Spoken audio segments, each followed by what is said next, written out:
used to work for a company that was headquartered in New York. And so they had meetings there every once in a while, and I convinced her to fly there with me, and I took her to see the Statue of Liberty. And the whole time she was like, I do not want to see that. I have seen it on TV, Davina. We do not need to be in New York. We're going to get killed. We need to stay home. Right. And I said, no, we're going to see that. We're here. We're going to see it. So we had to take all these steps because we were in Staten Island. So we had to take all these steps to see this Statue of Liberty. And once she saw it and we were on our way back, she said, I got to say, that was pretty good. I've never seen anything like that. That was pretty good to see. I'm glad I came. So. That's good. We went to New York. Janice and I did. It was when they were at their lowest crime rate. Okay, and Trump was in, and we went then and rode those big red 2-story buses. And man, we going through everything. That was the greatest thing to go through and see all the stuff. Yeah, it's crazy. And we were right there. We stayed right there in Times Square. We stayed at a place in Times Square, right there where we could step outside and walk and experience it all. And I don't want to go now. Yeah, that's me. We don't want to go. Brian and I have been a couple times too, just to vacation with some friends of ours, and I think that's another place that's super cool because when you live here in the Appalachian Mountains, it's totally different way of living up there. Totally different. But I just think there's a lot that we as a country can learn from other countries, from everything to customer service to just how you treat people. And because we're a very, I think, prideful nation sometimes, and we don't take into account how other people feel. But in some other countries, they do that are not as fortunate as us. And I just really enjoy going. When the Bible says there's many worlds among us, early on in my life, I thought that meant in outer space. Okay. But really, when you think about the worlds that are among us, and I'm an avid, I get most of my education from YouTube, I have to admit, and then I salt it with a little bit of TikTok. That's where I get my medical information from TikTok. Okay, my doctor told me, she said, I've got this wrote on your chart. I said, stay off the internet. Anyway, but I think of how these worlds are among us, and I watch a lot of things on the internet, watch places and how they live, and people, and I'm so great. I love it that we have a source where we can see those things. Yeah. And see it, man, how other people live. I watched one the other day. I was watching where, and I think it was in India. They showed this one big place in India where it might not have been India, it could have been in the Philippines, but they showed where prostitution was legal, and there were generations of these girls.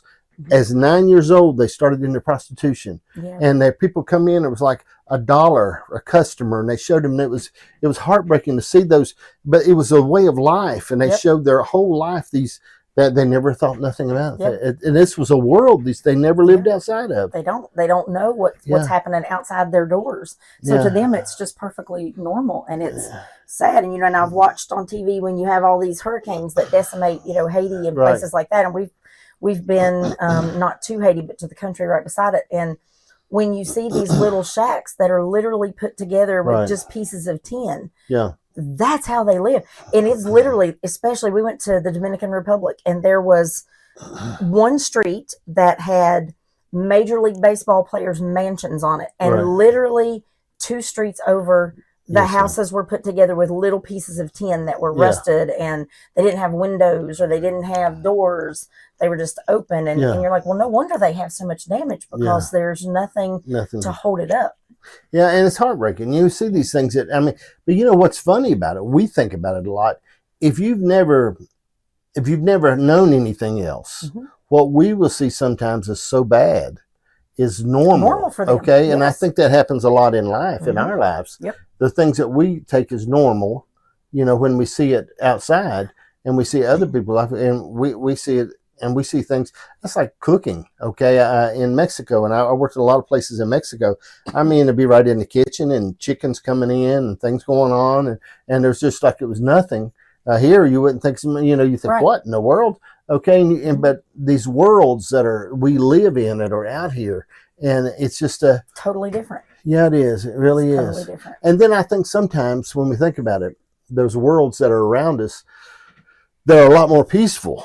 Okay, and it makes and they're peaceful, and what we think is really good. I really believe I like simplicity. Okay, and I think the simpler life can be sometimes. The more you have, the more owns you. I don't know if you own it or not. That is absolutely true. I think that the more we think, But to strive early on in your life, there's points you're trying to get this or get that or get this, and thinking, man, it's crazy. Yeah. It really is. The simpler is better. It is much better. Yeah. And Lawrence Hayes told me one time, he said, if something costs you your peace, it's way too expensive. Exactly. And I have really found that to be true. So, well, I believe you're always trading your money for time and your time, your time for money and your money for stuff. Yeah. Okay. You got to figure out how important that stuff is, because you're trading a part of your life you'll never get back. Yeah. You're trading that part yeah. of that time.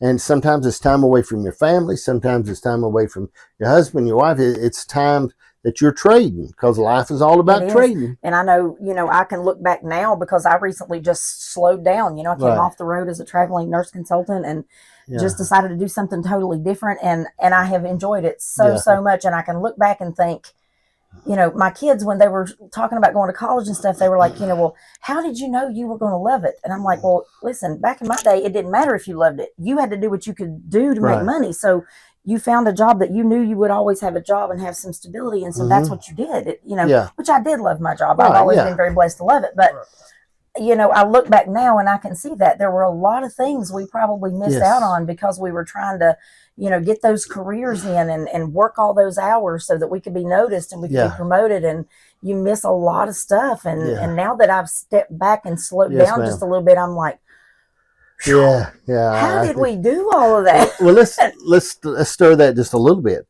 And I really believe pride is something you have to, if you can, you grow out of. I don't know